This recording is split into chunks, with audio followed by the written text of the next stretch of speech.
La religion occupe les Balinais au quotidien qui se considèrent responsables de l'ordre cosmique. Le monde est le lieu de rencontre entre les forces du mal et du bien. Plus que la victoire du bien, c'est l'équilibre qui est nécessaire. À Bali, le nombre de temples est tout à fait surprenant. Chaque village en possède plusieurs, chaque maison a le sien. On trouve en fait plus de temples que d'habitations. La confection d'offrandes destinées aux divinités et aux esprits est confiée aux femmes. Les racines de la religion sont animistes et combinent le culte des ancêtres, des éléments naturels et de la fertilité.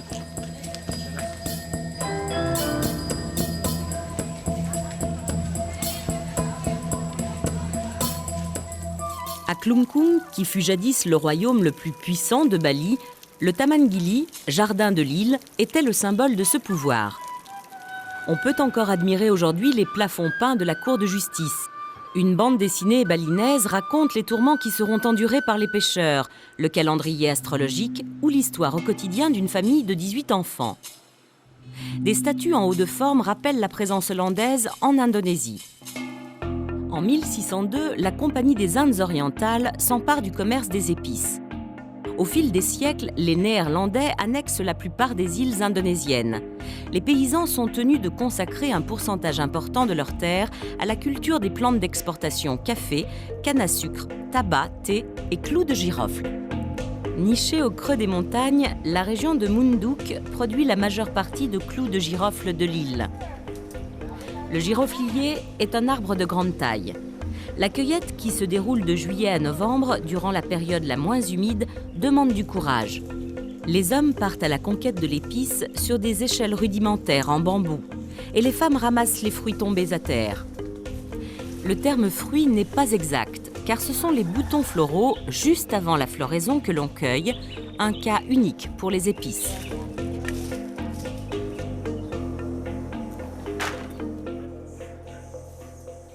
On ne consomme pas le clou de girofle frais.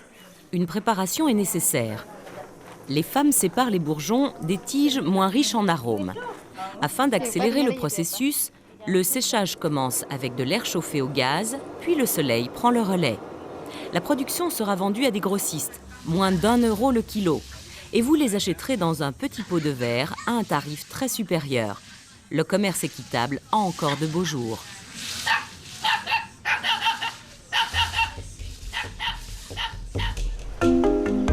Si le riz reste la culture dominante à Bali, la biodiversité est impressionnante et permet des découvertes originales.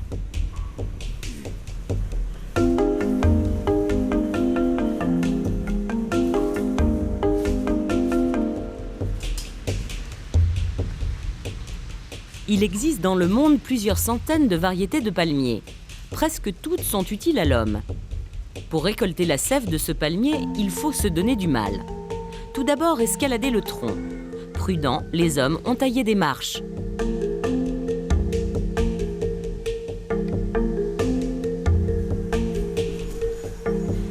Puis couper légèrement la fleur. Installer un récipient, ici une noix de coco, et revenir le lendemain. La sève récoltée est mise à fermenter dans un vase en terre. Après fermentation, on obtient du vin de palme faiblement alcoolisé. Le passage dans un distillateur rudimentaire en fera de l'arak, de l'alcool de palme, titrant plus de 40 degrés. À consommer donc avec modération.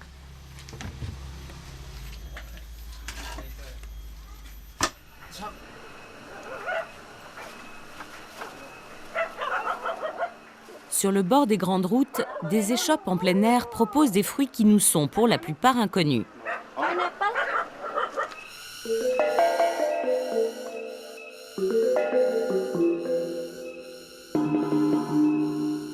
Pamplemousse énorme, ramboutan, mangoustan, jamalak, anon, jacquier. Et le roi des fruits, le durian. L'arbre apparenté au baobab et au cacaoyer peut atteindre 40 mètres et les fruits peser 5 kilos. Il est interdit de séjour dans les hôtels car à maturité, il dégage une odeur forte, insupportable pour certains, un délice pour d'autres. Les amateurs consomment la chair qui entoure les graines, graines qui, une fois grillées, sont utilisées comme des noix. Il est rare de l'apprécier la première fois, un peu comme pour les fromages forts. Goût indéfinissable, mais c'est très bon.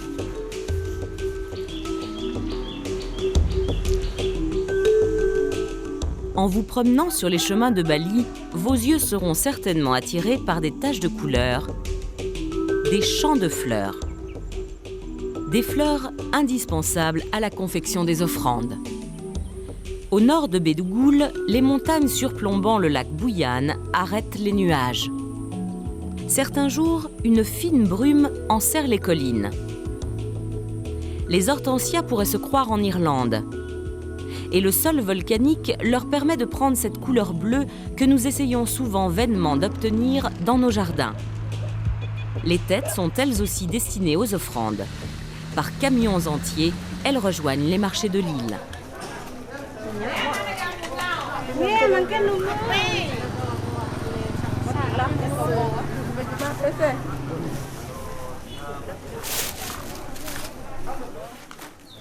Dans les cours des maisons, les femmes s'activent avec patience et dextérité, car la confection des offrandes leur revient presque exclusivement.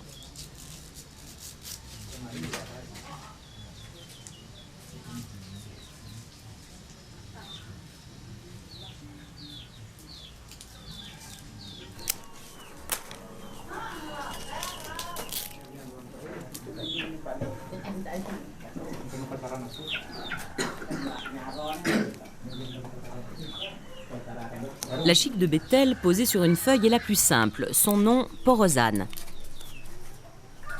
Les divers canangs, tressages de feuilles, supportent des fleurs, du parfum, des feuilles, de l'argent. Elles sont plutôt destinées aux hôtels familiaux.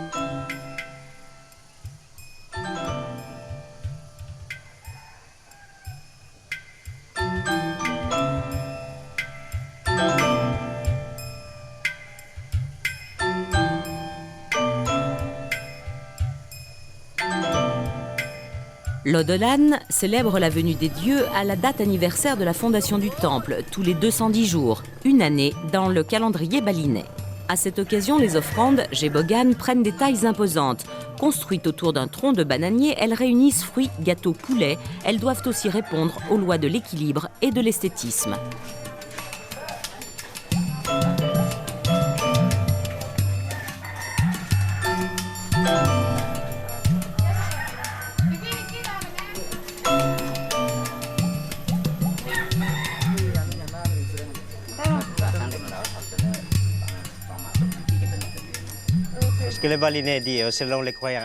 Suivant les croyances de l'hindouisme balinais qui s'appelle Hindu Dharma, on croit que les plantations, les animaux, sont la manifestation des dieux. Les fruits, les feuilles de palmier et les fleurs, c'est le dieu. On l'appelle Widiwasa, le Tout-Puissant. Les dieux nous les ont offerts, il faut donc leur retourner pour les remercier. Et après ça, pour offrir comme ça, le Balinais considérait que les dieux déjà pris. On considère que les dieux prennent les esprits des offrandes, ensuite on peut manger le reste. C'est logiquement les dieux qui mangent d'abord et c'est nous qui prenons le reste. Les prêtres guident les actions afin de vérifier l'harmonie de l'univers indo-balinais. Les prières sont suivies d'aspersions d'eau bénite et de distribution de riz. Les fidèles l'appliquent sur le visage, le cou et le front.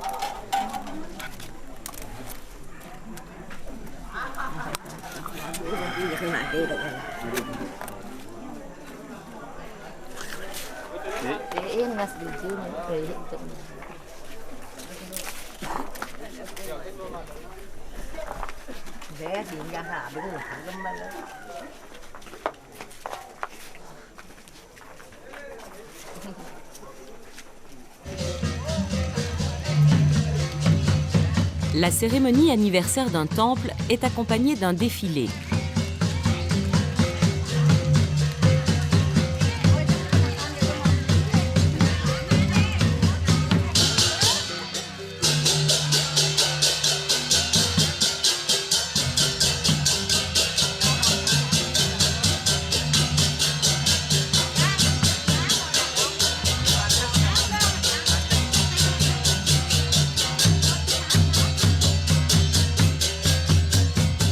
Puis le spirituel laissera la place au profane.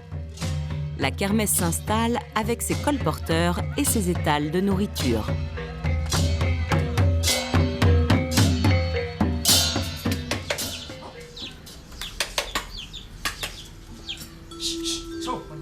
Ensuite, la vie reprend calmement dans les maisons sous le regard des dieux.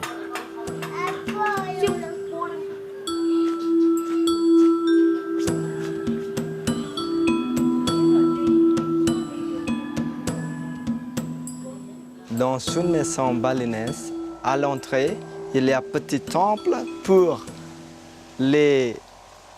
protéger la famille et pour chasser les mauvais esprits.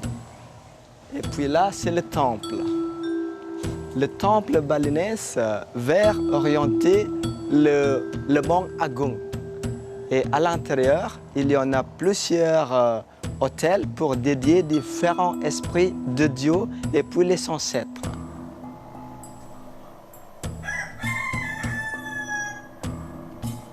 À l'intérieur, il y a plusieurs pavillons, ce sont des chambres. Il y a la maison du nord, sud, l'ouest et l'est. Dans notre maison, il n'y a pas salle à manger et on mange sur la terrasse. Bien que la médecine occidentale soit très présente, les Balinais utilisent toujours la pharmacopée traditionnelle à base de plantes. L'Ilir élabore en plâtre, breuvage, amalgame d'huiles essentielles. Des secrets familiaux bien gardés. Je vais vous expliquer comment faire un produit de beauté maison. Ce sont les ingrédients pour faire un gommage pour le corps. Il y a des clous de girofle, du riz, du gingembre, du galanga et un peu de curcuma. Les produits que nous utilisons sont bons aussi pour les rhumatismes. Si vous avez des allergies de la peau, vous pouvez utiliser ça. Ce sont des remèdes externes. Ensuite, on écrase ces ingrédients, tous ces ingrédients, pour obtenir une pâte comme ceci. Pour un Balinais, qu'il soit prince ou paysan, les soins apportés à son corps ont toujours une grande importance. Les touristes ont découvert avec bonheur les massages, les onguents qui font partie de la pharmacopée traditionnelle. Beaucoup d'hôtels offrent des spas modernes, bains relaxants, manucure, réflexologie, massage crânien. Bercé par la musique balinaise, relaxez-vous en alliant détente du corps et de l'esprit, peut-être au sommet d'un arbre surplombant la vallée de l'Ayung. Si on a des maux de tête, on en met un peu sur notre visage, comme ça et comme ça.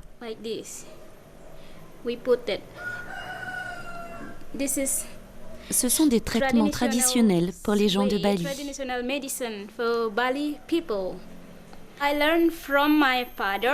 J'ai appris ça de mon père et aussi de personnes religieuses et de prêtres, des anciens de Bali.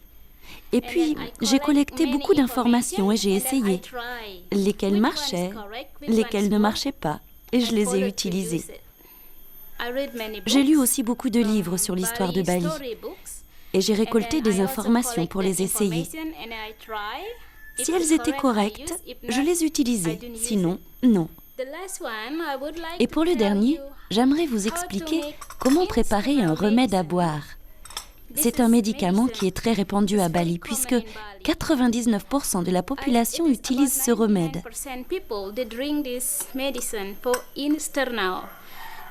Les ingrédients sont du galanga,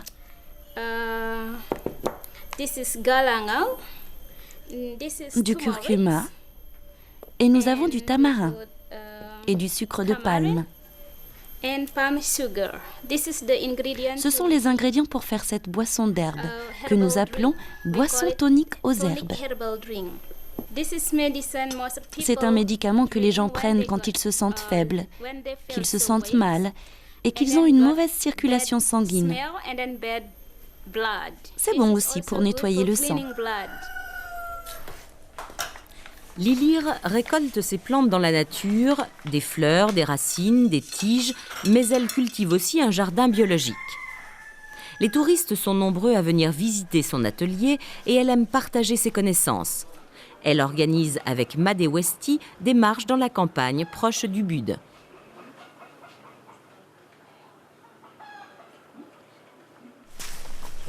Peut-être que vous reconnaissez ça? Oui, c'est un Hibiscus rosa sinensis. À Bali, nous avons plus d'une vingtaine de variétés d'hibiscus, mais nous ne pouvons utiliser cette variété pour faire le thé à l'hibiscus. Il a des vertus pharmaceutiques, digestives. C'est bon pour l'estomac si vous avez de la constipation, pour la digestion, comme l'huile de ricin. Ensuite, vous faites comme ça. Vous l'enlevez, vous avez le pétale, vous enlevez ça aussi, et puis vous le faites sécher au soleil. Une fois que c'est sec, vous pouvez le prendre pour le thé.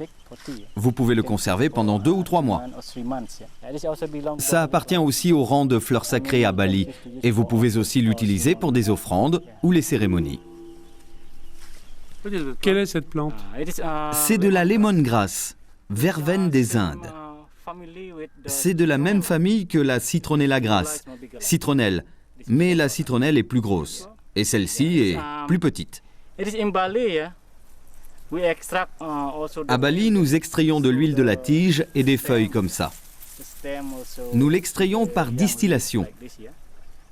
Voilà, là c'est l'huile, de l'huile de lemongrass.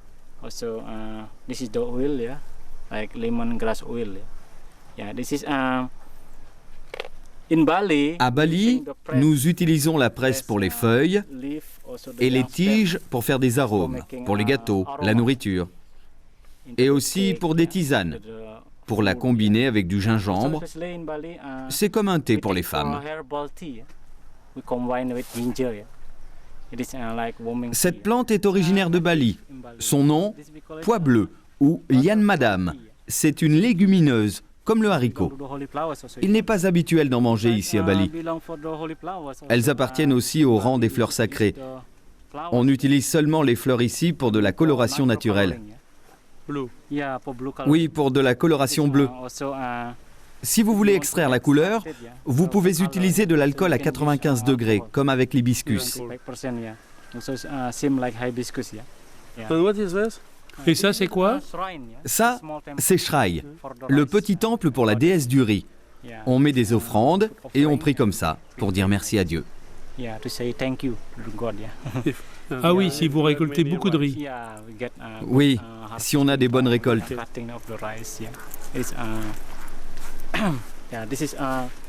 Oui, c'est Shrai. Vous voyez, dans chaque endroit, il y en a un comme ça. Près du bois, là-bas, c'est un hôtel aussi. C'est traditionnel. Celui-là est moderne. C'est de la roche. Ce sont les hôtels traditionnels comme ceux en bois. Les sols sont fertiles et peu de travail suffit à produire la nourriture de la famille. Le temps libre est consacré depuis toujours aux activités culturelles liées à la religion. L'arrivée des touristes dans les années 30 a modifié la situation. L'extraordinaire génie artistique des Balinais, qui s'exprimait dans la sculpture et la peinture, a conquis de nouvelles matières et de nouveaux thèmes. Les touristes remplissent leurs valises de souvenirs. Les objets usuels fabriqués avec soin sont les plus intéressants.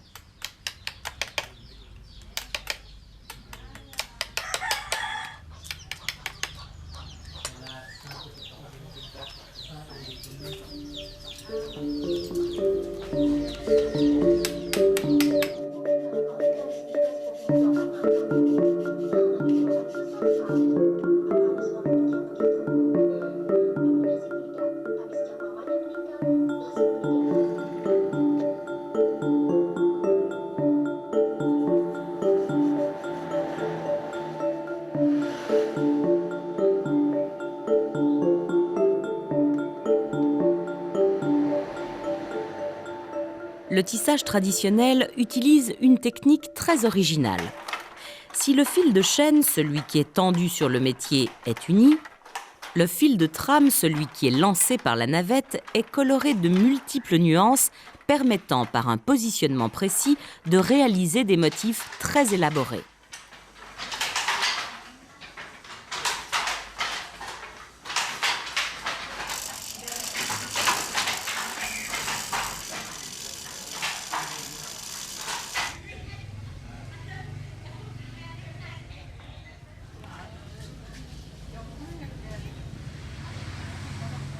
L'apprentissage de ce riche artisanat se fait à l'intérieur de la cellule familiale, rarement dans des écoles. Les enfants, dès leur plus jeune âge, regardent les adultes et les imitent. Les plus doués prendront la suite.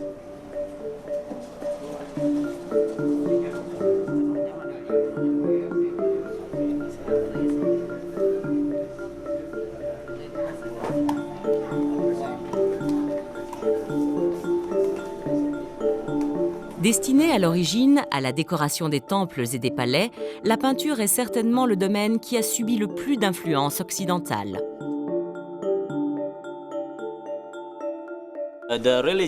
La religion, vous savez, c'est difficile de la séparer de l'art que nous avons ici. Parce que la plus grande partie de l'art que nous avons ici est traditionnelle. Et avec la religion, la culture, ça se mêle tout ensemble.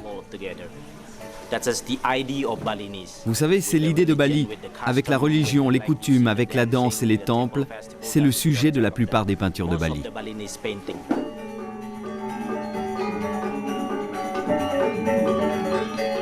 En vacances à Bali, vous assisterez à une soirée de danse traditionnelle. Le lelong, jumelle en balinais, est l'archétype de la délicatesse et de la féminité. Accompagnées d'une servante, 2 jeunes filles dansent en parfaite synchronisation. Le gamelan, où dominent les percussions, gong, tambour, métallophone et xylophone les accompagnent. La danse est une offrande aux dieux et aux ancêtres.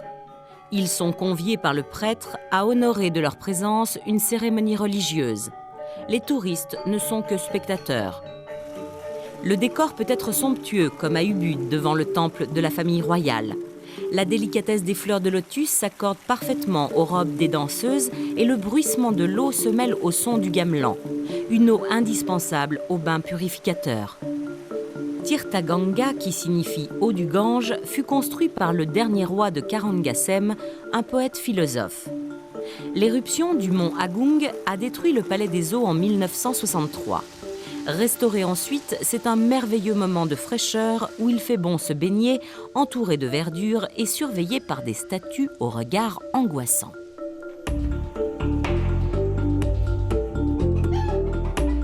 La quiétude règne aussi dans les villages. L'hospitalité n'est pas un vain mot à Bali. Vous serez très vite invité à pénétrer dans les cours et les maisons. Votre œil remarquera la beauté des toits et l'harmonie des constructions nichées dans la végétation. Dominant la rivière Ayung, les hôtels aiment aussi à se cacher. Les bungalows du Kupu Kupu Barong sont à peine visibles. Comme dans toutes les maisons balinaises, des hôtels sont disséminés dans les jardins. Le personnel vient y déposer des offrandes, certainement pour remercier les dieux de la venue de clients ou pour demander qu'ils arrivent nombreux. Car l'industrie du tourisme est essentielle pour Bali. Si la plupart des investissements importants sont aux mains de non-balinais, on trouve facilement à se loger chez l'habitant au milieu des rizières. Calme et dépaysement garantis. La maîtresse des lieux saura vous conseiller pour vos découvertes, vos visites. Elle vous cuisinera d'authentiques repas où le riz sera toujours présent et vous invitera certainement à la fête de son temple. Car la tolérance est une règle pour la religion hindouiste. Sur les bords du lac Bératan, votre oreille sera certainement surprise d'entendre le muezzin appelant à la prière. Et votre œil remarquera un temple bouddhiste que côtoie le temple Puraulun, dédié à la déesse du lac.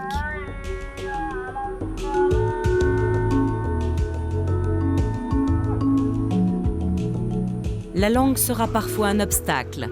Un conseil, à Bali, rien ne sert de s'énerver, souriez et profitez du paradis balinais.